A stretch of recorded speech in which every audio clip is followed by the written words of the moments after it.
बच्चों, आज मैं तुम्हें तीसरा अध्याय पढ़ाऊंगी। 2 अध्याय तो तुम्हारा हो चुका है, जैसे शीत युद्ध का दौर, और दूसरा था 2 ध्रुवता का अंत। इसको मैं पढ़ा चुकी हूँ। आज तो तीसरा अध्याय है, वो है, तीसरा अध्याय का नाम है ये समकालीन विश्व में अमेरिकी वर्चस्व।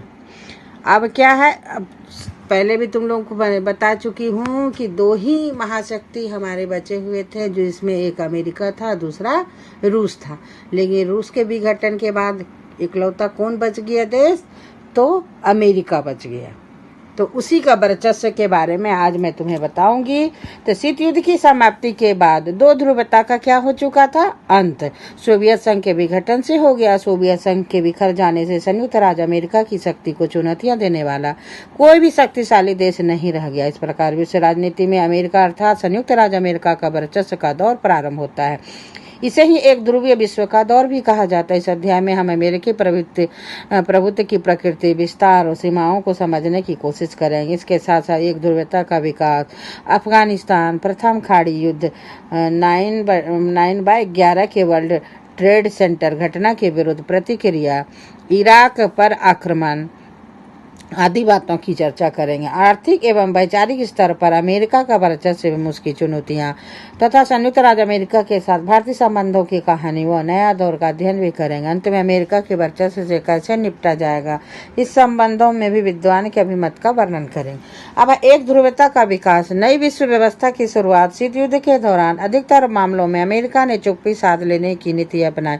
तनाव के बावजूद उसने प्रत्यक्ष रूप से सैन्य कार्यवाही से अपने को अलग रखा। परंतु 1990 में जब सोवियत व्यवस्था अपनी आखिरी सांस गिन रही थी, तो एक नाटकीय घटना घटी। इराक ने अगस्त माह में कुवैत पर बड़ी तेजी से हमला करते हुए उस पर अधिकार कर लिया। अरब की खाड़ी में उत्पन्न इस संकट से उबरने के अंतर्राष्ट्रीय प्रयासों की विफलता के कारण संयुक्त राष्ट्र संघ ने कुवैत को मुक्त करने के लिए बल प्रयोग की अनुमति दी। संयुक्त राज्य अमेरिका ने इसके अनुरूप कदम उठाते हुए सैन्य कार्यवाही करते हुए प्रत्यक्ष रूप से युद्ध की घोषणा कर दी। अमेरिका के राष्ट्रपति जॉर्ज बुश ने इसे नई विश्व व्यवस्था का नाम दिया। अब विश्व में नई व्यवस्था का उदय या संयुक्त राष्ट्र संघ की आड़ में अमेरिकी वर्चस्व का आरंभ।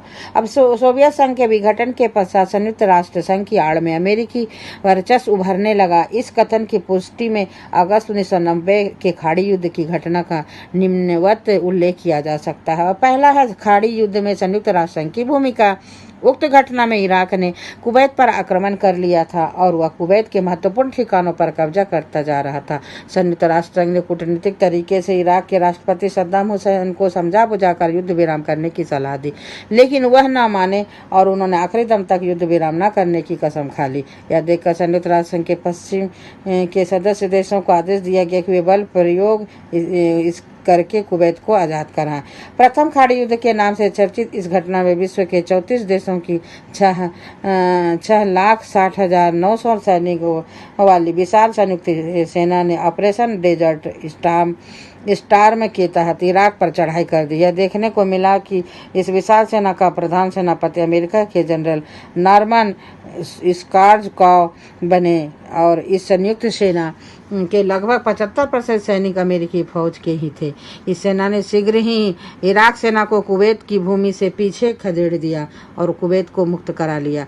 ऐसा प्रतीत होता कि संयुक्त राष्ट्र संघ को ढाल बनाकर अमेरिका ने ऐसा ही निर्णय लिया होगा। इस युद्ध में अमेरिका का उत्कृष्ट सामरिक और प्रौद्योगिकी वर्चस्व उजागर हुआ। इसमें अमेरिका द्वारा बनाए गए तथा कथित स्मार्ट बम प्रयोग हुए और इसको कंप्यूटर युद्ध का नाम दिया गया। समूचे विश्व में पहली बार दूरदर्शन पर युद्ध के भीषण दृश्य दिखाए गए। युद्ध पश्चात प्रकाशित रिपोर्ट ने यह जानकारी भी मिलती है कि अमेरिका ने इसमें खर्च करने के स्थान पर जर्मनी, जापान और सऊदी अरब जैसे देशों से धन की उगाही भी की और काफी लाभ कमाया। 1990 के दशक में विश्व के एक ध्रुवीय होने के कारण थे।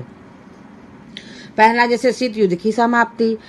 शीत युद्ध की समाप्ति ने विश्व को एक ध्रुवीय बनाने में महत्वपूर्ण भूमिका निभाई। शीत युद्ध की समाप्ति के पश्चात अमेरिका विश्व की एकमात्र महाशक्ति के रूप में उभरा, जिससे विश्व एक ध्रुवीय बन गया, क्योंकि अमेरिका को कोई भी देश चुनौती देने की स्थिति में नहीं था। फिर है रूस की कमजोर स्थिति। जैसा कि हम पहले वर्णन कर चुके हैं, सोवियत संघ के पतन के बाद उसका स्थान रूस ने ले लिया। रूस ने ले लिया, परंतु रूस कभी भी सोवियत संघ जैसी प्रभावशाली स्थिति प्राप्त ना कर सका। अब पूर्वी यूरोप में परिवर्तन। सोवियत संघ के पतन के बाद पूर्वी यूरोप में कई ऐसे परिवर्तन हुए जिससे अमेरिका का प्रभाव विश्व राजनीति में बढ़ता ही चला गया। अब चौथा, साम्यवाद देशों में उदारवादी परिवर्तन। सोवियत संघ के विघटन के पश्चात न केवल पूर्वी यूरोप के साम्यवादी देशों में ही उदारवादी परिवर्तन, बल्कि विश्व के अन्य साम्यवादी देशों में उदारवादी परिवर्तन है, जिससे अमेरिका की भूमिका विश्व राजनीति में महत्वपूर्ण हो गई। प्रथम खाड़ी युद्ध के परिणाम। प्रथम खाड़ी युद्ध के निम्नलिखित परिणाम सामने आए। पहला है, प्रथम खाड़ी युद्ध से यह बात जाहिर हो गई कि बाकी देश सैन्य क्षमता के मामले में अमेरिका से पीछे हैं। अब दूसरा, युद्ध से विश्व राजनीति में अमेरिका का वर्चस्व स्थापित हुआ। खाड़ी युद्ध ने अरब देशों की एकता की भ्रांति को समाप्त कर दिया। इस युद्ध के लिए 20 अरब देशों में से केवल 12 अरब देशों ने अपनी सैनिक टुकड़ी भेजी। चौथा है, इस युद्ध में भीषण बमबारी से इराक व कुवैत में भारी जानमाल की हानि हुई। इस युद्ध में आधुनिक तकनीक का प्रयोग किया गया, अतः सैन्य विशेषज्ञों व पर्यवेक्षकों से इसे कंप्यूटर युद्ध की संज्ञा दी गई। युद्ध तो फरवरी 1991 में ही समाप्त हो गया था, लेकिन इराक के विरुद्ध लगाए गए प्रतिबंध अनेक वर्षों तक जारी रहा। कुल मिलाकर अब क्या हो गया कि विश्व में सिर्फ कौन एक देश बचा? अमेरिका का। इसलिए अमेरिका का वर्चस्व स्थापित हो गया था। अब तुम्हें नेक्स्ट बताऊं, क्योंकि सोवियत संघ का विघटन हो गया तो कौन एक दादा देश कौन बच गया? तो सिर्फ अमेरिका ही बचा था। उसके बाद मैं अगले वीडियो में तुम लोगों को बताऊंगी और अभ्यास के प्रश्न नीचे दूंगी, जिसका आंसर इसी बीच मैंने जो अभी मैं वर्णन की उसी में होगा। उसके बाद अमेरिका के राष्ट्रपति बिल क्लिंटन का दौर तुमको नेक्स्ट वीडियो में बताऊंगी।